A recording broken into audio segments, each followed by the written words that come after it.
Welcome back to our YouTube channel. Today our topic is undamped and damped oscillations. आज आपका topic है undamped और damped oscillations.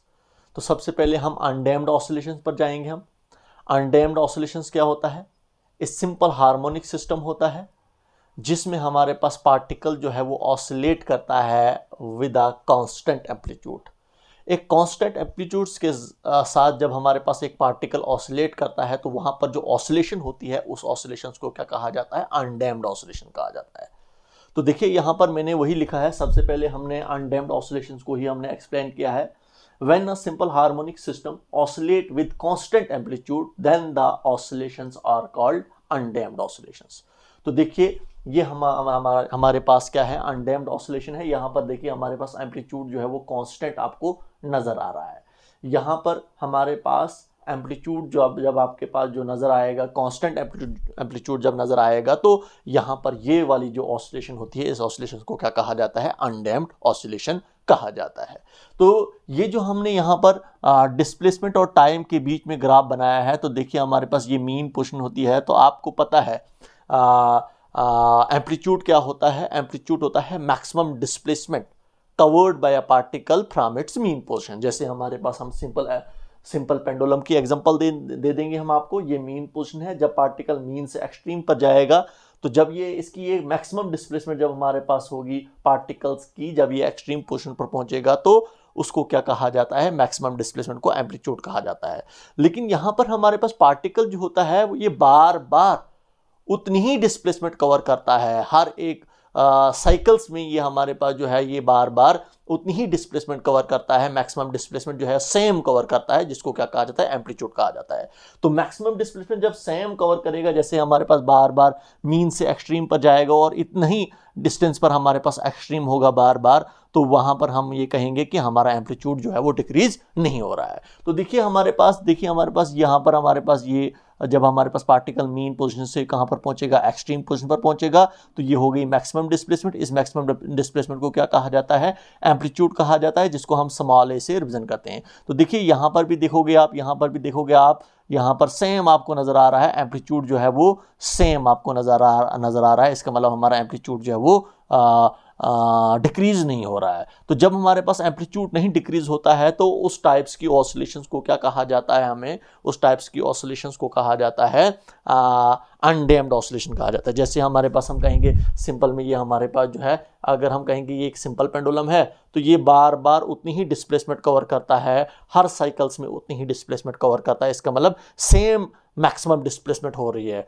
यहाँ पर हमारे पास डिस्प्लेसमेंट डिक्रीज नहीं हो रही है, सेम मैक्सिमम डिस्प्लेसमेंट, ये बार बार उतनी ही एक्सट्रीम पोजीशन पर जा रहा है। हर साइकिल में सेम एक्सट्रीम पोजीशन पर जा रहा है, सेम मैक्सिमम डिस्प्लेसमेंट इसमें कवर कर रही है। उस मैक्सिमम डिस्प्लेसमेंट को क्या कहा जाता है? एम्पलीट्यूड कहा जाता है। इसका मतलब यहाँ पर एम्पलीट्यूड आपका जो है वो डिक्रीज नहीं हो रहा है। देखिए हमारे पास एम्पलीट्यूड जो है वो पॉजिटिव हाफ साइकिल में भी सेम नजर आ रहा है और नेगेटिव हाफ साइकिल में भी हमारे पास एम्पलीट्यूड जो है वो कांस्टेंट नजर आ रहा है। हमारा एम्पलीट्यूड डिक्रीज नहीं हो रहा है। तो इस टाइप्स की ऑसिलेशंस को क्या कहा जाता है? That is known as undamped oscillation कहा जाता है। अगर आपको कोई एग्जांपल देगा अनडैम्ड ऑसिलेशंस, एग्जांपल दे दो जहां पर हमारे पास जो है अनडैम्ड ऑसिलेशन हो रही है। कोई आपके पास कोई ऐसा हमारे पास सिस्टम है, कोई आपके पास इंस्ट्रूमेंट है जो अनडैम्ड ऑसिलेशन को प्रोड्यूस करता है, तो कौन सा वो सिंपल हार्मोनिक सिस्टम होगा? हम कहेंगे सिंपल पेंडुलम ही हमारे पास है। तो देखिए सिंपल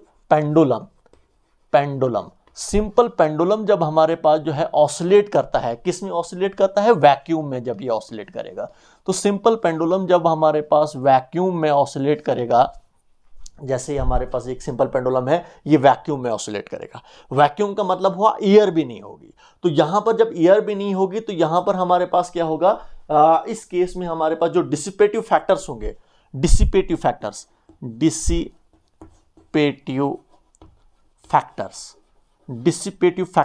में हमारे पास क्या होते हैं? डिसिपेटिव फैक्टर्स जो इस केस में हमारे पास होते हैं वो क्या होते हैं? एब्सेंट होते हैं। जब हमारे पास सिंपल पेंडुलम किस में ऑसिलेट करेगा? वैक्यूम में ऑसिलेट करेगा। तो डिसिपेटिव फैक्टर्स में हमारे पास फ्रिक्शन आता है हमारे पास, विस्कोसिटी आता है हमारे पास। तो ये हमारे पास क्या होंगे? ये एब्सेंट होंगे। डिसिपेटिव फैक्टर्स क्या होंगे? एब्सेंट होंगे। जैसे हमारे पास सिंपल पेंडुलम है और ये वैक्यूम में क्या कर रहा है? टू एंड फ्रो की फॉर्म में ऑसिलेट कर रहा है, ऐसे ऐसे ऑसिलेट कर रहा है, तो यहाँ पर जब डिसिपेटिव फैक्टर्स क्या होंगे, एब्सेंट होंगे, जो फ्रिक्शन प्रोड्यूस होगी किसकी वजह से, एयर की वजह से। एयर क्या होती है, एक अपोजिंग फोर्स एक्ट करती है जो इसको रोकेगी चलाने के लिए, समझे आप। जब ये चलेगा, जब ये मीन पोजीशन से एक्सट्रीम की तरफ जाएगा तो वहां पर कोई अपोजिट में फोर्स एक्ट नहीं करेगी, यहां पर अपोजिट में कोई फ्रिक्शनल फोर्स एक्ट नहीं करेगी। एयर की वजह से जो फ्रिक्शनल फोर्स एक्ट करती है किस पर, इस हमारे पास इस सिस्टम पर, इस सिंपल हार्मोनिक सिस्टम पर, जिसको हम सिंपल पेंडुलम कहेंगे हम। तो जब वो फ्रिक्शनल फोर्स नहीं होगी तो यहाँ पर हमारे पास क्या होगा, ये हमारे पास पार्टिकल जो है, ये बॉब जो हमारे पास जो है, ये बार बार एक्सट्रीम पोजीशन पर जाएगा, ये रुकेगा नहीं। यहां पर हमारे पास ये स्टॉप नहीं करेगा, ये कभी भी नहीं रुकेगा, हमारा सिंपल पेंडुलम रुकेगा ही नहीं। जब हम इसको फोर्स अप्लाई करेंगे, ऐसे फोर्स अप्लाई करेंगे, तो ये बार बार एक्सट्रीम पोजीशन पर चलता जाएगा, ये बार बार टू एंड फ्रो की फॉर्म में चलता जाएगा, ये बार बार उतना मैक्सिमम डिस्प्लेसमेंट कवर करेगा, क्योंकि यहां पर अपोजिट में कोई फोर्स एक्ट नहीं कर रही है, क्योंकि यहां पर कोई डिसिपेटिव फैक्टर्स जो हैं वो नहीं है। डिसिपेटिव फैक्टर्स तमाम के तमाम क्या है, एब्सेंट हैं, जिनमें हमारे पास फ्रिक्शनल फोर्स है। फ्रिक्शनल फोर्स किसकी वजह से यहां पर एक्ट करती है, वो एयर की वजह से एक्ट करती है, तो वैक्यूम में एयर है ही नहीं, तो इसका मतलब ये बार बार मैक्सिमम डिस्प्लेसमेंट पर जाएगा। तो इसका मतलब जब ये बार बार मैक्सिमम डिस्प्लेसमेंट पर जाएगा तो इसका मतलब यहाँ पर एम्पलीट्यूड जो है हमारा वो डिक्रीज नहीं होगा, क्योंकि मैक्सिमम डिस्प्लेसमेंट को ही हम क्या कहते हैं, एम्पलीट्यूड कहते हैं। इसीलिए यहाँ पर हमारा एम्पलीट्यूड जो है वो डिक्रीज नहीं होता है, क्योंकि इसमें डिसिपेटिव फैक्टर्स क्या होते हैं, वो एब्सेंट होते हैं। फ्रिक्शनल फोर्स, विस्कोसिटी वो प्रेजेंट नहीं होगी, क्योंकि हमारा सिंपल पेंडुलम किसमें मूव कर रहा है, वैक्यूम में मूव कर रहा है। तो यहां पर आपको एक और चीज आपको बोलूंगा मैं, जब भी हमारे पास सिंपल पेंडुलम वैक्यूम में मूव करता है तो यहां पर एक और इंपॉर्टेंट पॉइंट है, no loss of energy. Energy loss नहीं होती है, एनर्जी का लॉस नहीं होता है, क्योंकि जब हमारे पास सिंपल पेंडुलम वैक्यूम में मूव करेगा तो ये बार बार एक्सट्रीम पोजीशन पर जाएगा, ये रुकेगा नहीं, कभी भी नहीं रुकेगा। क्यों? क्योंकि हमारा ये सिंपल पेंडुलम अपनी एनर्जी को लॉस नहीं कर रहा है। एनर्जी क्यों नहीं लॉस कर रहा है? क्योंकि यहां पर हमारे पास डिसिपेटिव फैक्टर्स प्रेजेंट नहीं होते हैं। तो यहां पर जो हमारे पास जो ऑसिलेशन होगी हमारे पास इस सिंपल पेंडुलम की, क्योंकि हमारे पास यहां पर ये अपना एम्पलीट्यूड डिक्रीज नहीं करेगा, तो यहां पर जो ऑसिलेशन प्रोड्यूस होगी उस ऑसिलेशन को क्या कहा जाता है, that is known as undamped oscillation कहा जाता है। तो ये मैंने आपको कहा कि अनडैम्प्ड ऑसिलेशंस क्या होता है।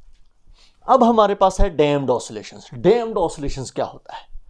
डैम्प्ड ऑसिलेशंस हमारे पास क्या होते हैं, यहां पर मैंने लिखा है damped oscillations when a simple harmonic system oscillate with decreasing amplitude then the oscillation are called damped oscillations. जैसे हमने यहां पर डैम्प्ड ऑसिलेशंस को रिप्रेजेंट किया है, और डैम्प्ड ऑसिलेशन में हमने डिस्प्लेसमेंट और टाइम के बीच में ग्राफ बनाया है, और इसमें देखोगे आप हमारा एम्पलीट्यूड जो है वो डिक्रीज हो रहा है, टाइम के साथ साथ हमारा एम्पलीट्यूड जो है वो डिक्रीज हो रहा है। यहाँ पर देखिए मैक्सिमम एम्पलीट्यूड यहाँ पर उससे कम हो रहा है, यहाँ पर उससे कम हो रहा है, यहाँ पर उससे कम हो रहा है, तो इसका मतलब हमारा एम्पलीट्यूड जो है वो डिक्रीज हो रहा है। तो इस टाइप्स की ऑसिलेशंस को क्या कहा जाता है, इस टाइप्स की ऑसिलेशंस को कहा जाता है डैम्प्ड ऑसिलेशंस कहा जाता है। अब ये डैम्प्ड ऑसिलेशंस कहाँ पर बनती है, इसका मतलब अगर आपको बोला जाएगा कि आप बोलिए ये कौन सा सिंपल हार्मोनिक ऑसिलेटर होगा जो इस टाइप्स की ऑसिलेशंस को प्रोड्यूस करता है, तो सिंपल में हम यहाँ पर ये कहेंगे ये आपका सिंपल पेंडुलम ही हमारे पास। यहाँ पर बहुत सारी और भी एग्जांपलें होंगी, लेकिन मैं यही एग्जांपल दूंगा। सिंपल हार्मोनिक सिस्टम में हमारे पास कौन सा होगा, ये कौन सा सिंपल हार्मोनिक सिस्टम होगा, हम सिंपल पेंडुलम ही लेंगे। जब हम सिंपल पेंडुलम में किस में, ईयर में मूव कराएंगे, जब हमारे पास सिंपल पेंडुलम ईयर में मूव करेगा और वहां पर जो ऑसिलेशन प्रोड्यूस होगी वो कौन सी होगी, वो अनडैम्प्ड ऑसिलेशन प्रोड्यूस होगी। तो देखिए यहां पर भी एग्जांपल हम इसी के देंगे, हम सिंपल पेंडुलम की ही एग्जांपल देंगे, हम सिंपल पेंडुलम की ही एग्जांपल देंगे हम। लेकिन यहां पर हमारा सिंपल पेंडुलम किस में मूव करता है, ईयर में मूव करता है। जैसे अभी यहां पर हम कहेंगे यहां पर हमारे पास क्या है, ईयर प्रेजेंट है, वैक्यूम नहीं है यहां पर ईयर प्रेजेंट है। और यहां पर जब मैं सिंपल पेंडुलम को क्या करूंगा, मैं ऑसिलेट कराऊंगा मैं, तो देखिए ये आहिस्ता आहिस्ता आहिस्ता देखोगे आप ये रुक जाएगा। देखो क्यों रुक रहा है, क्योंकि यहां पर डिसिपेटिव फैक्टर्स क्या होते हैं, प्रेजेंट होते हैं। डिसिपेटिव फैक्टर्स में हमारे पास क्या है, यहां पर डिसिपेटिव फैक्टर्स क्या है, प्रेजेंट हैं। डिसिपेटिव फैक्टर्स जो हमारे पास क्या हैं वो प्रेजेंट हैं, प्रेजेंट है यहाँ पर डिसिपेटिव फैक्टर्स, और डिसिपेटिव फैक्टर्स में आपको कहा मैंने, डिसिपेटिव फैक्टर्स में हमारे पास क्या आता है, फ्रिक्शन आता है, विस्कोसिटी आती है, ये हमारे पास क्या है, ये यहाँ पर हमारे पास जो होते हैं वो क्या होते हैं, प्रेजेंट होते हैं।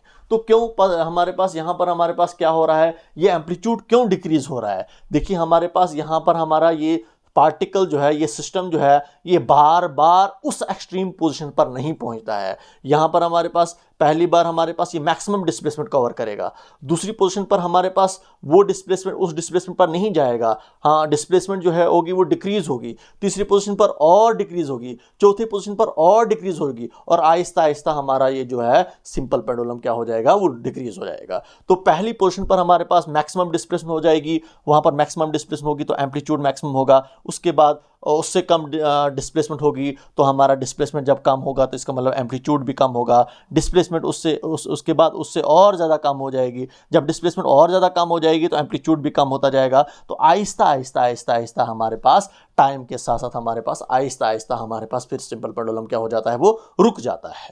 जब रुक जाएगा तो हमारी वेव जो है वो ऑसिलेशन बननी खत्म हो जाएंगी। तो इस टाइप्स की ऑसिलेशंस को जब हमारे पास एम्पलीट्यूड टाइम के साथ साथ डिक्रीज होता जाता है तो इस टाइप्स की ऑसिलेशन को क्या कहा जाता है, that is known as undamped oscillation कहा जाता है। और यहां पर क्यों ये रुकता है, क्वेश्चन अराइज होता है, यहां पर हमारे पास इस सिंपल पेंडुलम क्यों रुकता है। यहां पर इसलिए रुकता है क्योंकि हमारे पास डिसिपेटिव फैक्टर्स जो होते हैं वो प्रेजेंट होते हैं। हमारे पास सिंपल पेंडुलम जो है वो मूव कर रहा है किस में, ईयर में मूव कर रहा है, ना कि वैक्यूम में मूव कर रहा है। जब ईयर में मूव करेगा डिसिपेटिव फैक्टर्स प्रेजेंट होंगे, ईयर प्रेजेंट होगी, उस ईयर की वजह से क्या होगा, फ्रिक्शनल फोर्स प्रेजेंट बनेगी।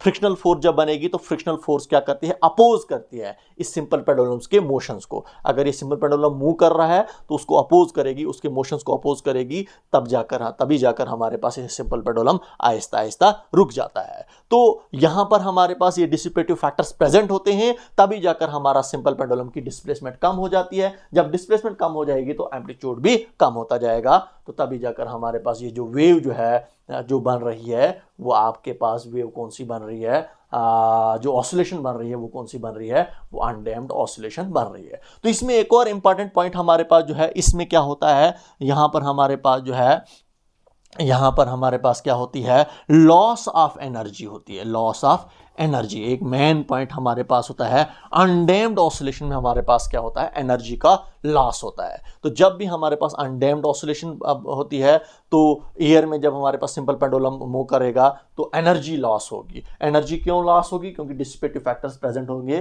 तो डिसिपेटिव फैक्टर्स की वजह से हमारे पास क्या हो जाती है, पार्टिकल्स की एनर्जी लॉस हो जाएगी। जब एनर्जी लॉस हो जाएगी तो ये अब बार बार मैक्सिमम डिस्प्लेसमेंट कवर नहीं करेगा, तभी जाकर इसका एम्पलीट्यूड जो है वो डिक्रीज होता है। तो ये हमारे पास था topic, that was your undamped and damped oscillations. Okay, good bye, thank you.